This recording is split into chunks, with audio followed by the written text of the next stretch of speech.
5월 넷째 주 KMATV 뉴스 브리핑을 시작하겠습니다. 정부가 의대 정원 수백 명을 늘릴 계획이라는 언론 보도가 나왔으나 보건복지부와 대한의사협회는 즉각 사실무근이라는 입장을 밝혔습니다. 최근 일부 언론들은 정부가 현재 고교 2학년생이 치르는 2025학년도 입시에서 의대 입학 정원을 512명 또는 351명 늘리는 방안을 확정했다고 보도했습니다.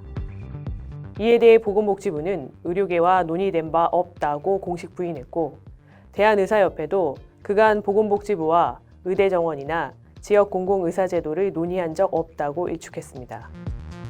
다만 의협은 의사 증원 논의에 앞서 정부가 필수 의료 의사와 지역 의사 공백 해결책을 먼저 제시하는 것을 전제로 의료계 내부의 충분한 소통을 통해 입장을 정리한다는 방침입니다. 한편 입시전문학원이 실시한 설문조사에 따르면 초중생 학부모 90%가 자녀를 이과로, 그중 절반은 의과대학에 보내겠다고 답해 이과계 인재의 블랙홀 현상이 심화되고 있어 교육계의 시름이 깊어지고 있습니다. 정부가 내달부터 비대면 진료 시범 사업을 실시하기로 했지만 의료계와 사전 논의 없이 산업계의 입장만을 반영하고 있어 갈등이 불가피해 보입니다. 보건복지부가 발표한 시범 사업 방안은 휴일과 야간에 소아 및 거동 불편자, 감염병 환자의 비대면 조진을 허용하고 특정 환자에게는 병원급 의료기관도 비대면 진료를 허용하는 내용을 담고 있습니다. 이에 대해 대한의사협회는 해당 안은 전국을 대상으로 환자군에 대한 근거 없는 허용을 가능케 해 국민을 위한 시범 사업이 아닌 플랫폼 업체를 위한 본사업처럼 보인다고 일갈했습니다. 대한개원의 협의회 역시 검증 없는 조급한 추진은 국민 생명을 위협한다고 경고했습니다. 대한내과의사회, 가정의학과의사회, 신경외과의사회, 정신건강의학과 의사회 등도 잇따라 성명을 내고 사업 철회를 촉구했습니다. 민간보험사들의 국민건강보험 데이터 확보를 위한 시도가 계속되고 있지만 의료계와 시민단체의 반대가 거셉니다. 17일 열린 국회 토론회에서 민간보험사 측은 사회 안전망 구축에 기여하겠다며 의료 빅데이터 공유를 요구했는데요. 이에 김종민 의협보험이사는 민간보험사가 국민건강을 위해 보험 상품을 설계한다는 것을 누가 믿겠냐며 그들 입맛에 맞는 상품을 만들려는 의도가 뻔히 보인다고 꼬집었습니다. 소비자 시민모임 윤명 사무총장은 그간 발생한 개인정보 유출 사건 모두 민간기업과 연관이 있었다면서 민간보험사의 신뢰 구축이 더 시급하다고 지적했습니다. 대한병원협회 헬스케어위원회 김성현 자문위원도 정보 주체인 국민의 반대가 심한데도 상업적 활용에 관심이 많은 기업에 데이터를 넘기는 것 자체가 문제 행위라고 지적했습니다. 그러나 보건복지부는 7월부터 개인 의료 데이터를 통합 표준화된 형태로 본인이 원하는 곳 어디로든 제공하는 건강정보 고속도로를 가동하겠다고 밝혀 논란은 더욱 커질 전망입니다. 최근 국회 정무위원회 통과를 앞둔 실손보험 청구 간소화법에 대한 의료계, 시민사회계의 반발이 갈수록 커지고 있습니다. 지난 16일 정무위 1법안 심사소위원회를 통과한 보험업법 개정안은 의료기관이 환자의 실손보험 청구 서류를 중개기관을 통해 보험사로 보내거나 직접 보험사에 보내는 방안이 담겨 있습니다. 의료계는 환자 개인정보 유출과 중개기관으로 건강보험심사평가원이나 보험개발원 등이 거론되는 상황을 우려하며 법안 폐기를 요구하고 있습니다. 부상의료운동본부 역시 보험사의 국민건강정보 수집에 따른 부작용을 우려하고 전자차트, 핀테크 업체들도 자신들의 생존권이 위협받을 수 있다며 법안 폐기를 주장하고 있습니다. 서울에서 소아 환자가 응급실을 전전하다 사망했다는 보도와 관련해 보건복지부는 응급실을 찾지 못해 사망한 것은 아니었다고 해명했습니다. 일부 언론은 지난 6일 열이 나고 호흡곤란을 호소한 만 5세 환자가 5개 병원 응급실을 전전하다 사망했다고 보도했는데요. 보건복지부에 따르면 해당 환자는 고열과 호흡곤란으로 119에 신고됐고 119 구급대가 5개 병원 응급실의 수용 여부를 문의했으며 5번째 응급실에서 검사와 진료를 받고 증상이 나아져 귀가했습니다. 그러나 다음 날 저녁 증상이 악화돼 119를 통해 모 병원으로 이송됐지만 사망했습니다. 보건복지부는 응급실을 찾지 못해 사망한 것은 아니었다며 추가 조사를 통해 사실관계를 파악하겠다고 밝혔습니다.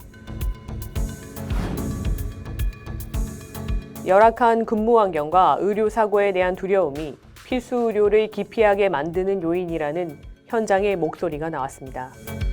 최근 대한외과학회 학술대회에서 순천향대 부천병원 김철중 외과 전임의는 외과는 갈수록 힘들고 위험한 분야라는 인식의 늪에 빠지고 있다. 정부의 적극적인 지원이 필요하다고 촉구했습니다. 세브란스 병원 외과 서연수 전공의도 보수도 적은데 늘어나는 의료 소송을 생각하면 의국을 나가려는 젊은 의사들을 설득하는 것이 쉽지 않다고 토로했습니다. 진주제일병원 정희철 원장 역시 외과 기피 원인은 결국 워라밸과 의료 사고에 대한 노출, 그리고 형사 책임에 대한 두려움이라고 지적했습니다. 한편 국민의힘 이종성 의원은 정부가 필수 의료에 대해 법적, 행정적, 재정적 지원 체계를 마련하도록 하는 내용의 필수의료 지원 육성법을 대표 발의했는데요. 대한의사협회는 환영 입장을 밝히고 실효성 있는 대책 마련을 위한 국회의 지속적 관심을 요청했습니다. 의료인 면허 취소법이 시행 예정인 가운데 최근 5년간 의사범죄는 크게 감소하는 추세인 것으로 나타났습니다. 더불어민주당 신현영 의원이 공개한 대검찰청 범죄 분석 자료에 따르면 2021년 의사 범죄율은 2.2%로 전체 국민 범죄율 2.9%보다 낮았습니다. 특히 형사 입건된 의사 범죄는 2017년 대비 29.9% 하락했습니다. 눈길을 끄는 것은 범죄 유형 중 과실 범죄가 15.1%로 재산 범죄에 이어 두 번째로 많다는 점인데요. 이는 의료행위 과정에서 발생한 업무상 과실치사상이 차지하는 비율이 높기 때문입니다. 신 의원은 업무상 과실치사상으로 입건되는 의사의 비율이 높은 상황에서 의사에 대한 형사처벌 경향이 필수 의료 붕괴로 이어질 수 있어 대책 마련이 필요하다고 밝혔습니다. 9월 시행 예정인 수술실 CCTV 설치 의무화법에 대한 외과계의 불만이 커지고 있습니다. 최근 대한외과학회 충계학술대회에서 한 대학병원 전공의는 수련 과정에서 수술방을 감시당한다는 느낌을 지우기 힘들 것 같고 수련 중 발생한 상황에 대해 책임을 져야 한다면 전공의의 역할은 자연히 줄어들 수밖에 없다면서 외과 전공의 지원율에 직접적 영향을 미칠 가능성이 크다고 우려했습니다. 지방의 한 수련병원장도 진료 지원 인력의 합법적인 업무 범위에 대한 논의가 없는 상황에서 수술실 CCTV 촬영이 시작되는 데 대한 우려가 큰데 고민만 할 뿐 대책은 없어 답답한 상황이라며 병원의 부담이 굉장히 커질 것으로 보인다고 덧붙였습니다. 이우영 대한외과학회 전 이사장은 2차 병원에서 수행하는 수술들은 모두 CCTV 촬영 대상이 돼 가장 큰 직격탄을 맞게 될 것이라고 우려했습니다. 전문이라는 말이 무색할 정도로 손쉽게 전문 약사 자격을 취득할 수 있도록 하는 방안이 추진돼 의료계의 빈축을 사고 있습니다. 보건복지부가 최근 입법 예고한 전문 약사 규칙안은 일반 동네 약국을 전문 약사 수련 교육기관이나 실무 경력기관으로 인정하고 있습니다. 이에 대한의사협회는 수련 교육기관과 실무 경력 인정기관은 병원급 이상 의료기관과 약학대학, 전문대학원이라야 한다고 지적했습니다. 또 전문 약사의 전문 과목에 통합 약물 관리를 추가한 데 대해서도 일반 약사 실무와 다르지 않아 전문성을 담보할 수 없다고 비판했습니다.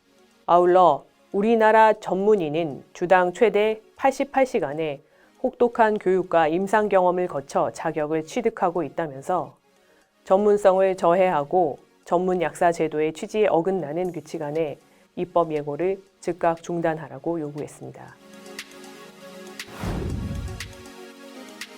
간호법안에 대한 대통령의 제의요구권 행사에 반발해 간호계가 준법투쟁을 벌이겠다고 선언하자 대한의사협회를 비롯한 보건복지의료연대 소속 13개 단체는 의료 공백이 발생하지 않도록 현장을 지키겠다고 나섰습니다.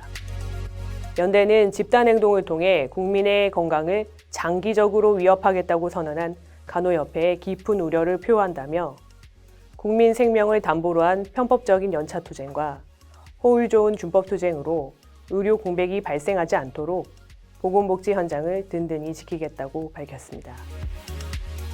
특히 보건복지 의료 직역의 업무 범위를 상호 존중할 수 있는 근본적인 대책을 마련하기 위한 대화의 장에 동참하라고 촉구했습니다. 이것으로 뉴스 브리핑을 마치겠습니다. 감사합니다.